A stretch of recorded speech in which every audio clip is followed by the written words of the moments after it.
Hello and welcome back to Cooking the Books with me, Gilly Smith, the podcast which takes us through 4 food moments from the books of our favourite food writers. And this week I'm with nutritionist Karen Newby, hot on the heels of an Instagram live with the queen of the menopause, Davina on her new book, The Natural Menopause Method. Food is the biggest lever that we have to make sustainable change to our body. It's everything that I talk about is about future-proofing our body. I think it's a real book for our times.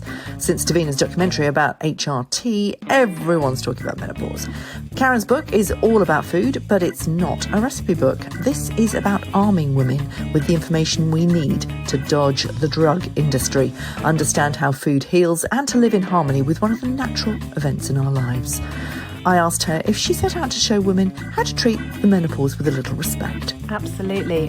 And to start listening to our body again, probably for the first time in our lives, and to understand how food can help us get back in control. And for me, it's really important for us to sort of get that relationship back with food and stop battling with our bodies and with food and feeling guilty about food, and to find the joy again in food and what we're eating, because I think for a lot of women that just isn't there anymore. I mean, we are talking about half the population worldwide, and we are talking about 10 years of half the population feeling unempowered, feeling like we look terrible, feeling like, we've lost our sex drive, we put on too much weight, we've lost who we are. We're screaming at everyone all the time. I mean, it's a nightmare, isn't it?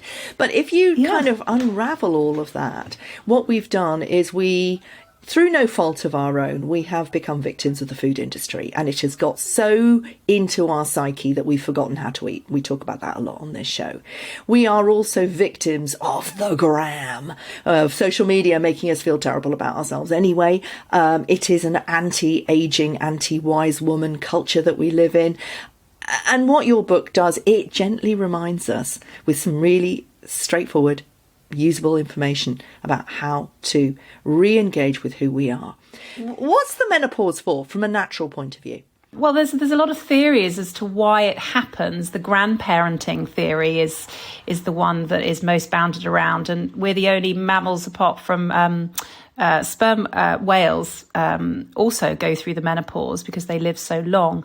And the grandparent complex is nature's way of sort of quietening our ability to reproduce in order for us to look after our grandchildren, which whales do. The women run the pods, and they but also to spare food. So there's more food for the flock. So this is a wonderful kind of natural process that happens. But unfortunately, certainly in the UK at the moment, this process is being sort of bounded around as a sort of a deficiency, a hormone deficiency, which, in my mind, the symptoms are because of this kind of the body getting used to lower levels. I mean, I had a real life-changing moment when I went to an ashram. I was doing some stories about an ashram in India, and the first people I saw as I walked through the doors of that ashram were a group of 3, they must have been Scandinavian women, who were in their 60s, who looked like angels. And I went straight over to them and I just said, wow, you look like beauties personified. So tell me about yourselves. And we sat down. They were postmenopausal women. They were slim and beautiful, and their skin looked incredible. And, it turned out that they meditate every day. Of course, that's what you do in the ashram. It's very physical exercise that they do. They eat vegetarian food that they grow in the ashram, and they talk to people, and they are open, and they are living their best lives. Now, obviously, most people can't kind of have access to living in an ashram in India, but actually we can take a lot from that. And one of the things that they said to me was that they felt free because finally they were able to give themselves the time. They saw menopause as a rite of passage. And I was just about to turn 31 and I hadn't had children, and in that moment saw my future. And I held that vision of these three graces all that time. So when I did come to the menopause, I had a different attitude towards it. And we'll talk a little bit about what I did later, because very much what you write about in the book is what I did. So can you approach it with a different attitude? Absolutely. And I think there is so much negativity around the transition. And it is about, I spent a lot of time in Asia as well, and this kind of wise woman in China, and the fact that our elders are revered, whereas that just doesn't happen so much. There's so much negativity, the stories around menopause. And I think, like you say, it can be a really, not having your periods every month and going through that cycle. And, periods for some women are, horrendous.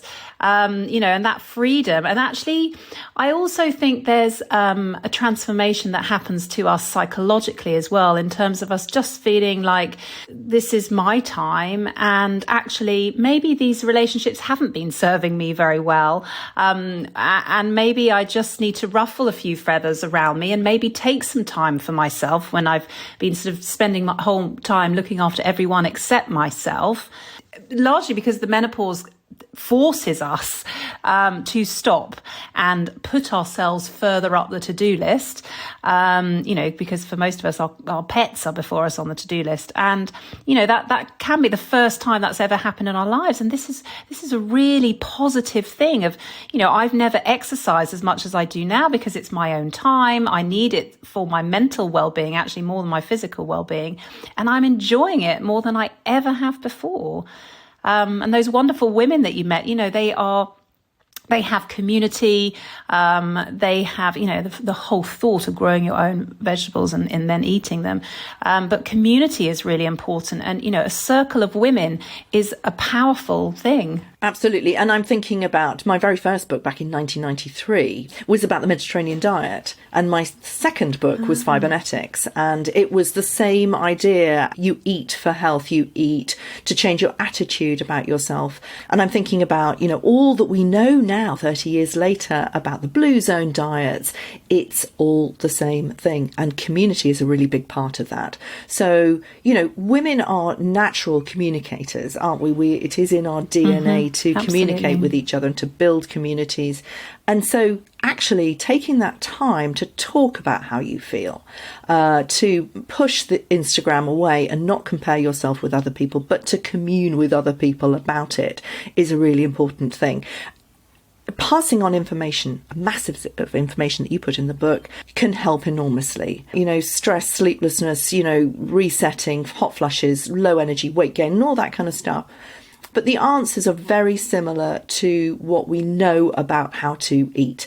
And so actually people who are listening to this who are in their 30s now, or even in their 20s, can start to prepare by eating better now, can't they? Absolutely. And I think for a lot of women, if we can get our cycles in balance and nourish ourselves and sort of flood our body with micronutrients, because no one's diet these days is bad, but it's so low in nutrients, and we are one big chemical reaction. And if we haven't got enough vitamin C or magnesium, we'll still go, but at the expense of our vitality. So for any women listening in their 30s that, for example, struggle with their menstrual cycle, there is, my book talks about, how to nourish that menstrual cycle so that you don't get any PMS. I want all women to arrive at their period every month with no pain and minimal kind of emotional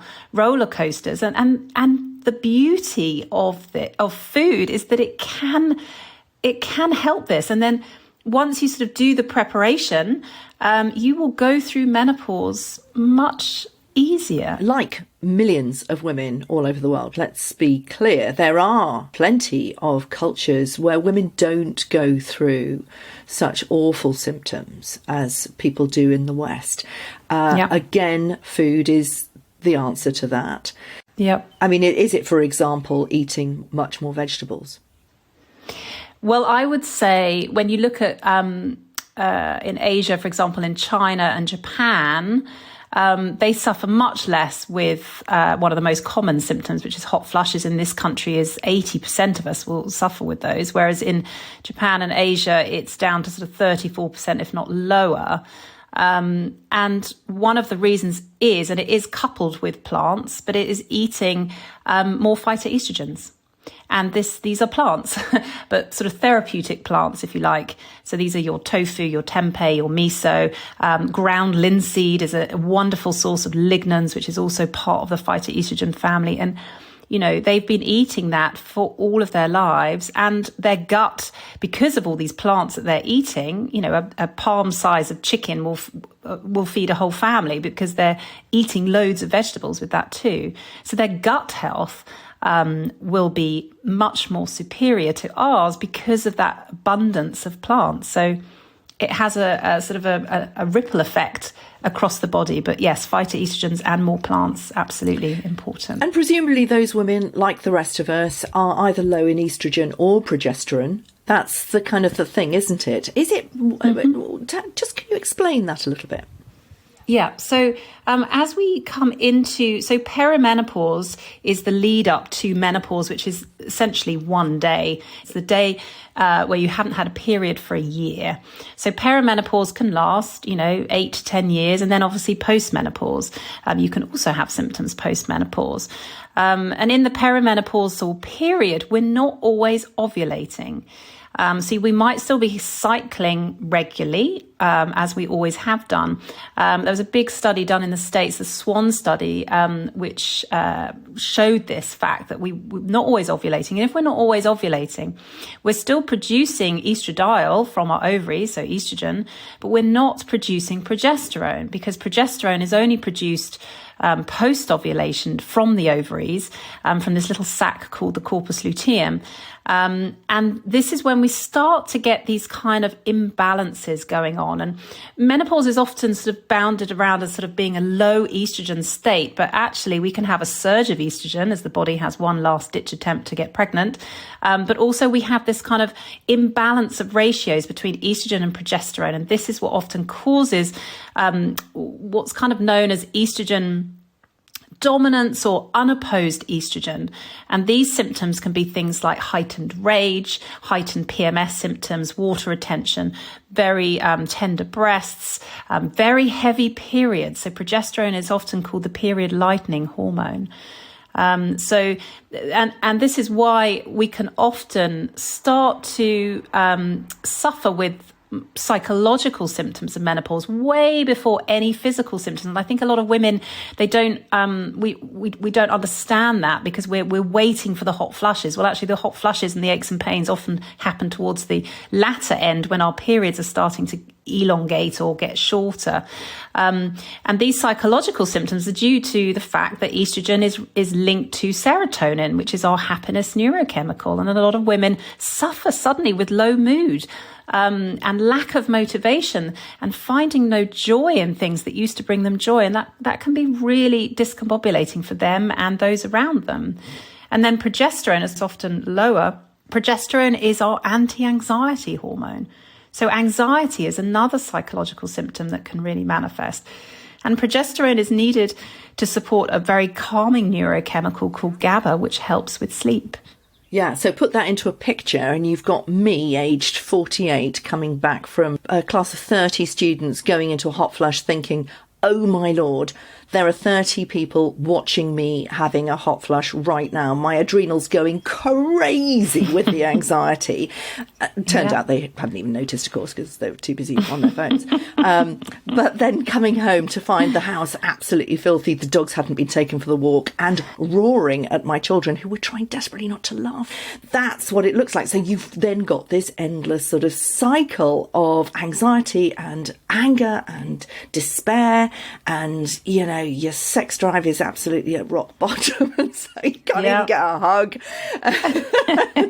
It's a nightmare, isn't it?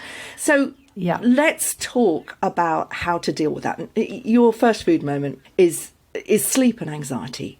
sleep gives us an opportunity to reset, but while all of that stuff is going on, we often don't sleep at all. Well, the problem is that sleep does go out the window at perimenopause because of lots of different reasons. So first off is the progesterone GABA calming neurochemical link that I've already mentioned. But also, if we're dealing with night sweats or frequent trips to the loo, or if we're dealing with aches and pains or that very sort of busy head, this can also exacerbate sleep. And I think there was a research that came out last year that showed that women were likely to have a month a year less sleep than their male counterparts going through perimenopause. So, for me, sleep should actually be at the start. Well, stress is at the start. That's another big issue. But it is so important because if we don't wake up, if we haven't had a good night's sleep, then we are then going to reach for caffeine and refined carbohydrates to get us through the day. If we wake up feeling exhausted, which so many women do, we're not going to want to exercise, or we are going to be foggy headed. So it creates this catch-22. So no coffee in the morning. You prefer lemon and hot water.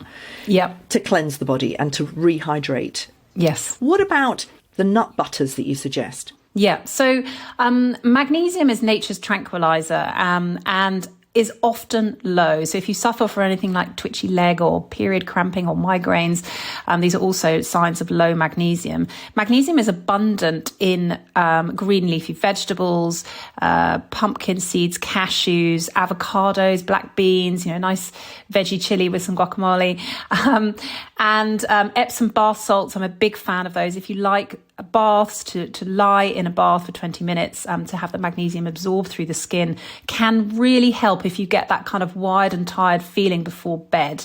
So magnesium, incredibly important. And then we have other foods to take off your plate. So these would be your cured meats, your high tyramine and high histamine foods, which can stimulate adrenaline and stop us from sleeping. We all know if we've had wine and cheese that we're not going to sleep well, and that's why, because they're both high histamine, high tyramine foods. Eating your evening meal earlier will reduce the heat in the body. So post-digestion, it creates a lot of heat, and this can exacerbate sleep because our body needs to be cool. Tryptophan is an amino acid that we have to get from our diet, and tryptophan goes on to make serotonin and then melatonin. Melatonin is essential for sleep.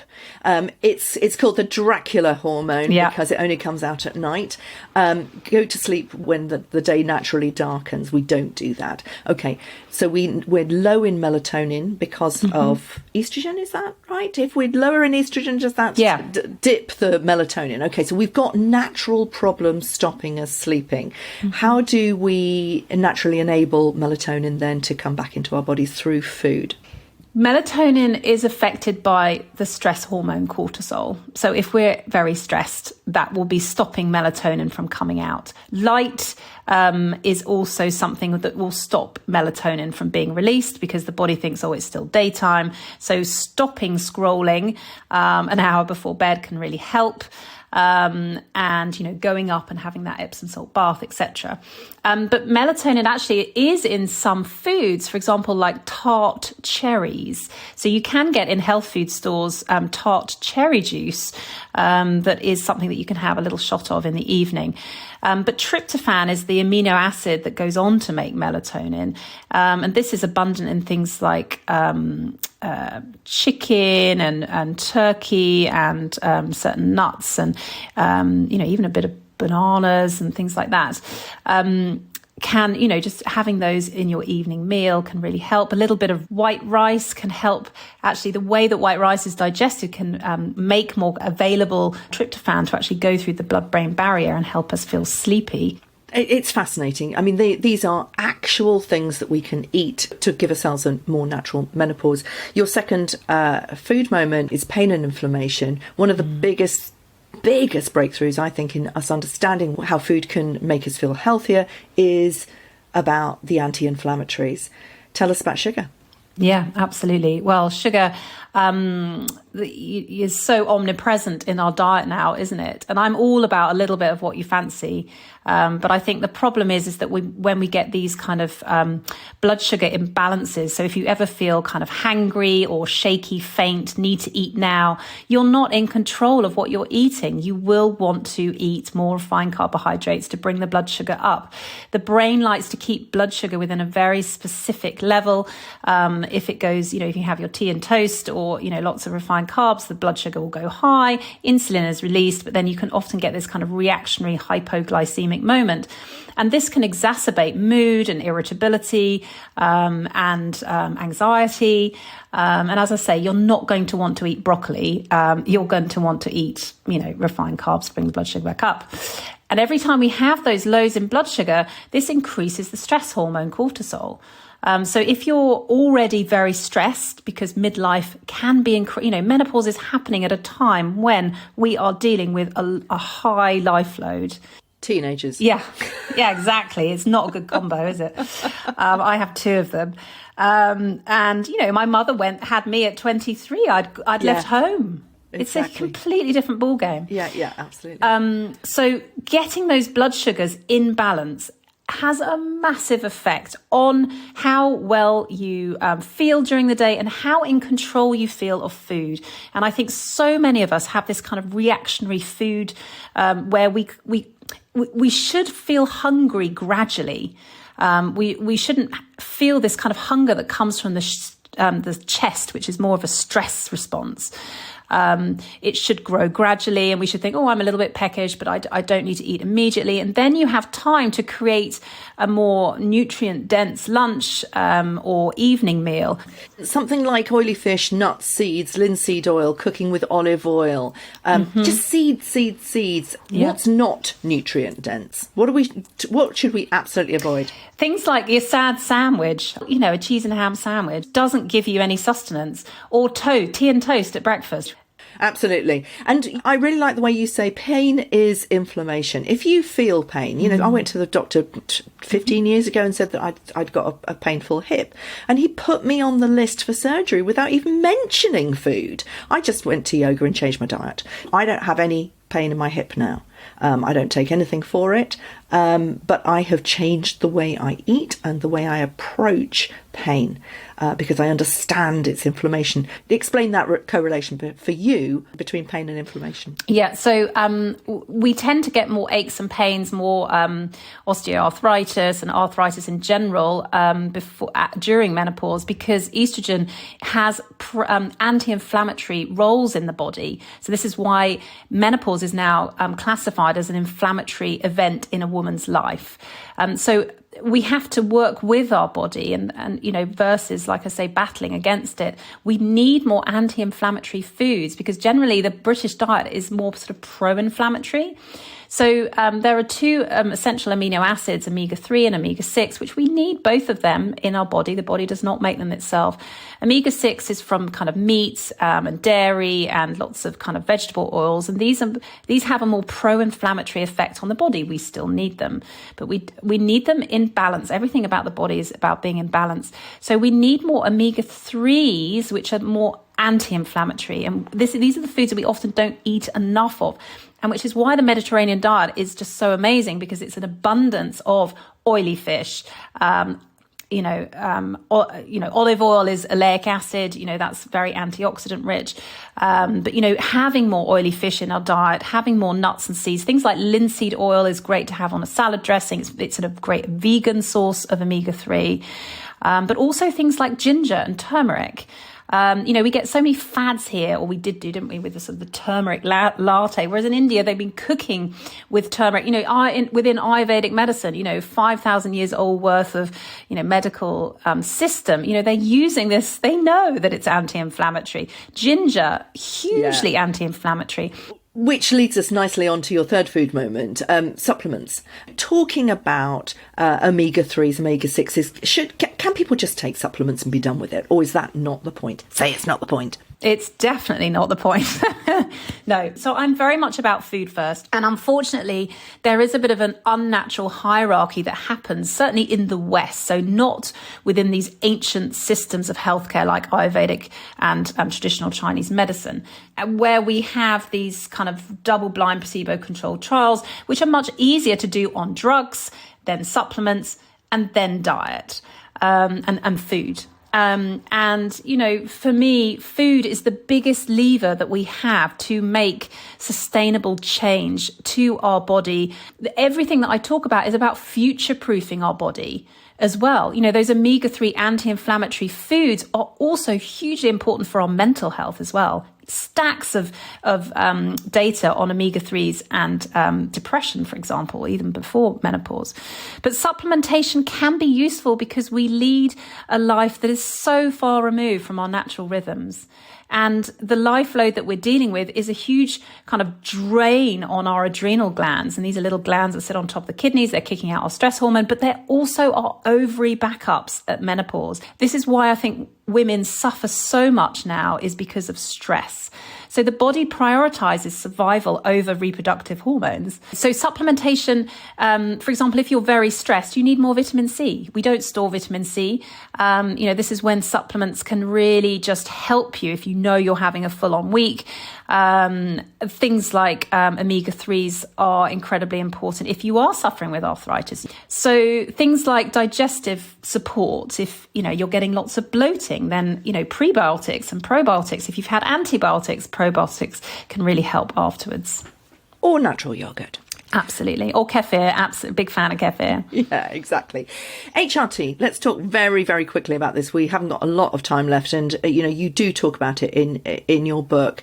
I went to a nutritionist who is also a homeopath and a kinesiologist. And I mean, I still go to her. She's amazing. She talks about the whole body. It's a completely holistic form. It changed my life. She gave me Progesta Care. It is a hormone replacement. It's not a chemical one, but it's a natural one. But it is to replace the dip in my progesterone, isn't it? Yeah. Now, that was great for me. And I went through the menopause effortlessly after that. Not effortlessly at all before that. And then, but with the change in my diet and with the Progesta Care, it was absolutely amazing. And what do you think about HRT? Well, I'm not anti-HRT at all. I'm not on it myself at the moment. But I think it can be really helpful for women, and the research is, you know, more and more research is being done on it. There's lots of positive research on it, certainly when it comes to cardiovascular health. And it's a tool for women should they need it, because as I say, you know, we're living such a full-on life, and sometimes these things are needed. I mean, we know that the industry rubs its hands in glee the more women suffer. The whole medical industry is predicated on, you know, let's not explain what's really happening here. Let's give them a drug, and let's give them a drug that they'll want more of and that they will kill for in lockdown. You know, we do need to enable everyone to take responsibility for their own health. I mean, of course, everybody should do what they need to get through the day. But enabling, empowering, creating a community of information, enabling the wise woman to come out, that's really important too. It is. And I think for me, it's really important for women, even if you're on HRT, to actually understand how much agency you have over your body.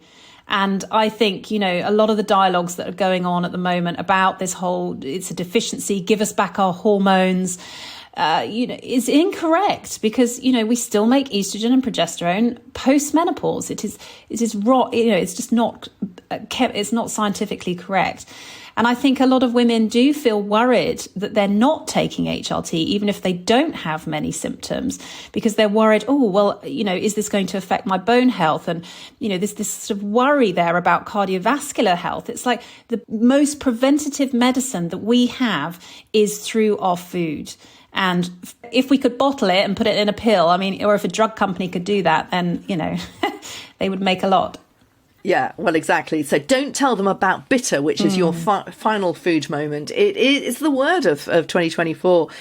You mentioned Ayurveda before. Bitter is at the centre of Ayurveda's healing powers. It's been used for hundreds of years to aid digestion, isn't it? Give us some examples of bitter leaves, bitter foods that we can take, and why we should. Yeah, well, even in Italy, they will have a chicory salad to start, or, argula, the rocket, artichoke, even dandelion and teas and things like that. We just don't eat bitter foods anymore because our diet is so sweet. So we find bitter foods very unpalatable because our palate is very sweet. It's amazing how these bitter foods have been used for millennia because they understand that it stimulates the vagus nerve to stimulate our digestive juices and saliva in order to ready the body for food. And a big part of my book is about digestion, because you can have the best diet in the world, but if you're not digesting your food properly, which many people do not, it's a complete waste of time. Eating on the run. Go Mediterranean again. Sit down, take your time over the food, eat with people, have a laugh, and drink a bitter aperitif. Like a Negroni. Yes, and the Aperol, even Negroni. I mean, I find that Negroni is quite hard, even Aperols, but that sort of bitter aperitif. How smart are the Italians? They just know that. They don't have a double-blind placebo-controlled trial on that. They just understand how the body works and the importance of food, and to celebrate food as well, which we just don't do enough of. I want women to find that joy. And we have a food industry that doesn't really care about our health, and all this processed food. And we need to find more time to cook. I want to eat nutrient-rich, home-cooked food. And it really doesn't take long. But it is quite radical because we live this turbocharged life that we expect our food to be like that too. And like you say, in France, or, they will stop for 2 hours and have a wonderful lunch and be thinking about what's for lunch all morning. And that's how I feel. What is for supper tonight? That's one of my biggest excitements of my day. Thanks for listening. Do head over to the Extra Bites on my Substack to watch Karen make a simple minestrone soup rich in collagen, although she does drop her phone into the soup. And I'll see you next week.